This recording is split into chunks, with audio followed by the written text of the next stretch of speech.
கருவாட்டு குழம்பு எப்படி பண்ணுறதுன்னு பார்க்கலாமா? பேனில் ஆயில் போட்டுக்கலாம். நெத்திலி கருவாடு யூஸ் பண்ணுங்கள். இந்த குழம்புக்கு அவ்வளோ சூப்பராக இருக்கும். நெத்திலி கருவாடு ஹெட் போர்ஷனை மட்டும் கட் பண்ணிவிட்டு ஒரு 5 to 10 மினிட்ஸ் ஊற வச்சுட்டு 6 to 7 டைம்ஸ் நல்லா அலசி எடுத்துட்டு எண்ணெயில் சேர்த்து ஃப்ரை பண்ணிவிட்டு வெளியே எடுத்து தனியாக வச்சுருங்க.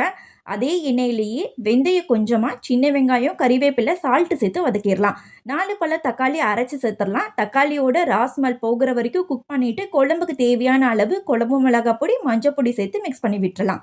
எண்ணெய் கத்திரிக்காய் நான் வீடியோவில் காமிக்கிற மாதிரி கட் பண்ணி சேர்த்துட்டு ஒரு 10 நிமிஷம் தக்காளியோடைய கத்திரிக்காய் ஒரு 50% குக் ஆன பிறகு புளிக்கரைசல் சேர்த்துட்டு குழம்புக்கு தேவையான அளவு தண்ணி ஜாரில் கழுவி சேர்த்துட்டு எக்ஸ்ட்ரா 1 டம்ளர் அளவு தண்ணி சேர்த்துட்டு நல்லா கொதிக்க விட்டு கத்திரிக்காய் நல்லா வெந்த பிறகு அரை மூடி தேங்காய் குட்டி குட்டியாக கட் பண்ணி போடலாம். இல்லைன்னா நீல வாக்கில் கீரி விட்டி கூட சேர்க்கலாம். உங்களுக்கு எந்த மாதிரி சாப்பிட பிடிக்குமோ அப்படி போட்டுக்கிங்க. ஃபைனலாக நம்ம ஃப்ரை பண்ண நெத்திலி கருவாடை சேர்த்துட்டு ஒரு 10 நிமிஷம் கொதிக்க விட்டுறலாம். நல்ல லோ ஃப்ளேம்லேயே கொதிக்க விடுங்க. கருவாடு போட்ட பிறகு அப்போ தான் கருவாட்டோட ஃப்ளேவர் எல்லாமே குழம்புல இருக்கும்.